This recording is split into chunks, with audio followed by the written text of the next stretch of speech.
Have you ever met someone who felt like they were written into your life by something beyond logic? Someone who awakened something ancient in you, only for the two of you to remain impossibly apart. They don't just cross your path, they collide with your soul. They speak the secret language of your dreams, touch the places in your heart you didn't know existed. And for a moment, everything feels aligned, as if life itself has led you straight to them. But then reality steps in, and you're left with a feeling so sharp, so sacred, it's hard to tell whether it's a blessing or a curse. Carl Jung. Yeah, the same Jung who gave us the concept of the shadow self would say it's not just coincidence. It's not random. These encounters, as painful as they can be, are invitations. They're how the unconscious mind introduces you to your own untapped potential. You're not being punished. You're being awakened. You see, we tend to think of love in terms of logic, compatibility, timing, circumstance. But Jung believed the psyche doesn't speak the language of logic. It speaks in dreams, in symbols, in the unspoken. That person you can't be with, they're a symbol. A living, breathing metaphor for what's missing in your own life. You're not haunted by them. You're haunted by what they represent, the unclaimed, unexplored pieces of yourself. Think of it like this: you're standing at the edge of a dense forest, and this person shows up like a lightning bolt in the night. For a moment, the whole path is illuminated. You see what's possible, how deep you can feel, how alive you can be. But then the light fades, and they're gone. And now you're left with a choice. Do you chase the lightning, or do you finally walk the path? Jung called this projection the act of seeing in others what we have yet to fully develop in ourselves. But this isn't the kind of projection that shows you your fears. This is the opposite. This is a reflection of your hidden brilliance. The parts of them that captivate you, they're not foreign, they're familiar. Familiar in a way that bypasses words and logic and hits you right in the gut. That intensity you feel, it's not just desire. It's a spiritual signal flare. It's your unconscious saying, hey, you've got this in you too. So what do you do with that? Well, most people try to possess it, hold on to it, turn it into something tangible. But here's the thing, this person didn't come into your life to stay. They came to reveal, to reflect, to remind you of what you're capable of becoming. The ache you feel, that's the stretch of your own soul expanding. We think of heartbreak as loss. But in Jungian psychology, heartbreak is transformation. It's the dismantling of the version of yourself that was too small, too safe, too silent. The heart doesn't break. For no reason, it breaks open, to let more of you through. Maybe before this person came along, you were coasting through your relationships. Comfortable, maybe, but not alive. You didn't even realize you had dulled your own edges. And then bam, this person arrives, and you suddenly remember what it feels like to be seen, touched, stirred, even if it's from a distance. They remind you that love isn't just an emotion, it's a state of being, a lens through which you see the world. And once you've seen it that way, you can't go back to sleep. It's like realizing you've been breathing through a straw your whole life, and then suddenly someone throws open a window. Of course it hurts when the window closes again, but now you know, and knowing changes you. Here's where the alchemy begins. You take that pain, and instead of numbing it or chasing it, you listen to it. What was it about this person that shook you so deeply? Their confidence, their creativity, the way they lived unapologetically. Now ask yourself, how can you live more like that? This is what Jung meant by integration. It's not about getting over the person. It's about absorbing what they brought to the surface, folding it into your being, letting it change the way you show up for yourself. And yeah, it's hard, because there's this fantasy. We build the life you could have had with them, the things you could have done together, the way they made you feel. But that feeling didn't come from them. It came from you. They just triggered it. So maybe they weren't your forever, but maybe they were your mirror. A mirror so clear, so honest, it cracked the mask you didn't even know you were wearing. And now there's work to do. Real work. Becoming the person who can live the kind of life you glimpsed when they walked into the room. And here's the catch, you don't get to do that with them. You do it because of them. That's what makes this sacred. It's not the kind of heartbreak that breaks you down. It's the kind that breaks you open. And if you honor it, really honor it, it can be the most transformative thing that ever happens to you. There's a strange kind of silence that follows the loss of someone you never really had. It's not like the aftermath of a breakup. It's more like waking up from a dream so vivid you can still feel it on your skin, but you can't return to it no matter how hard you try. And in that silence, something ancient stirs, something real. This isn't grief in the traditional sense. It's a kind of soul ache. And Jung believed that ache matters. According to Jung, when someone activates your inner world so completely, their departure is not an ending, it's a threshold, a doorway. And you're not being invited to step through it with them. You're being invited to step through it alone. That's hard to accept, right? Everything in you wants to believe that the universe wouldn't bring you something that powerful, that undeniable, just to take it away. It feels cruel. But what if it's not cruelty? What if it's precision? Think about it. You didn't ask to meet this person.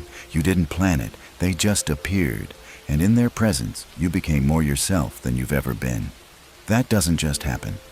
That's not an accident. So instead of asking, why can't I have them, try asking, why did I wake up when they arrived? That question changes everything, because it shifts the focus from them to you, from the outer loss to the inner gain. It's not about what you missed out on. It's about what's been activated. And once something's been activated, it doesn't just disappear. You've tasted something real. And now, it's your job to make it yours, not through the other person, but through yourself. But here's the catch, your ego won't like this. Your ego wants certainty, ownership, closure. It wants to box up the experience, put a bow on it, and move on. But your soul doesn't care about tidy endings. Your soul cares about truth. And the truth is, you're being called to grow, not to grip. You might want to reach out to them. You might want to make one last attempt to see if maybe, just maybe, there's still a chance. But deep down, you know that reaching out would be about comfort, not clarity. It would be about avoiding the very transformation that this encounter was meant to catalyze. This is the point where most people retreat. They try to forget, numb the ache, fill the void. But Jung would say this is the moment to lean in, to stay with the discomfort, to let it burn away everything that is false. Because that person, they didn't just awaken your heart, they awakened your hunger for aliveness, for truth, for a deeper kind of love than you've allowed yourself to receive. Now the real work begins, not to get them back, but to get you back. The parts of you that were dormant, the passions you ignored, the creativity you buried, the courage you outsourced. Let's get practical. Start by writing down the 3 traits you most admired in them. Not surface things like their smile or their laugh, but the essence, their confidence, their authenticity, the way they spoke truth even when it wasn't easy, the way they lit up a room just by being themselves. Now ask yourself, where do these qualities live inside me, and what would it look like to bring them forward? If they were a writer, maybe it's time you started journaling again. If they were unapologetically bold, maybe it's time to stop shrinking in your own life. If they lived with purpose, maybe it's time to start aligning your actions with your values. Because here's the secret, you're not meant to become them. You're meant to become the version of you that saw yourself in them. That ache you feel, it's the gap between who you've been and who you're becoming. And yeah, it's messy. It's uncomfortable. But that's how metamorphosis works. The caterpillar doesn't become a butterfly by adding wings. It dissolves into goo. It loses all sense of identity. And in that chaos, something new is born. You are in the goo stage right now. Don't fight it. Let it break you down. Let it rearrange you. Trust that what's coming is not a lesser life, but a truer one. And if you ever find yourself doubting the value of this experience, if you start to tell yourself it was all for nothing because you couldn't keep them, stop. Pause. And remember this. They weren't meant to stay. They were meant to show you. To walk in for a moment, flip a switch inside you and walk out leaving the light on, so you could see your own path more clearly, so you could remember what you're here to become. You're not broken because they left. You're breaking open, and everything real begins there. Let's talk about longing, not the fleeting kind, the deep kind, the kind that lingers in your chest like a song you can't turn off even when you're tired of listening. When you meet someone who feels like home and then realize you can't stay there, it leaves a mark. You find yourself replaying moments, decoding silences, wondering if it could have gone differently, if only you'd said the right thing or if the timing had been kinder. But according to Jung, that longing isn't really about the other person. It's about you, about what they awakened. about the unlived life you now feel pressing against the edges of your reality. This is what makes it sacred. The longing is a compass. It points not to them, but to your own expansion. And if you're brave enough to follow it, not into fantasy, but into the real, messy, demanding work of becoming, it can lead you to a life that feels more alive than anything you've ever known. So let's follow it for a moment. What did they make you feel? Not just butterflies and infatuation, but what truth did they pull to the surface? Maybe they made you realize how long it's been since you were truly honest with others and with yourself. Maybe they reminded you of a dream you gave up on because it seemed impractical. Maybe they showed you what it looks like to live with a kind of freedom that terrifies you. This is not about idolizing them. It's about reclaiming the parts of you that came alive in their presence. That's what Jung meant by individuation. It's the process of becoming your whole self, not by adding things, but by integrating what's been forgotten, rejected, or left behind. You see, the universe doesn't send you someone you can't have to torment you. It sends them to awaken you, to interrupt the autopilot, to crack open your routine and say, there's more. More depth, more truth, more courage, more of you. But here's the thing, transformation is not passive. It's not something that happens just because you had a powerful connection. It's something you choose to honor moment by moment, long after the person is gone. And that choice, it looks a lot less glamorous than the movies make it seem. It looks like sitting in the discomfort instead of distracting yourself. It looks like confronting your old beliefs about love, worthiness, and identity. It looks like building a new life that doesn't revolve around being chosen, but around choosing yourself. That's the paradox of these relationships. They feel like they came to complete you, but in truth, they came to undo the idea that you were ever incomplete to begin with. And if you really listen, you'll realize something shocking. You don't want them as much as you want you, the you that came alive in their presence. That version of yourself who was bold, open, electric, and real. That's what you're chasing when you replay the memories. That's the feeling you want back. And here's the good news, that part of you never left. It just needs space to breathe.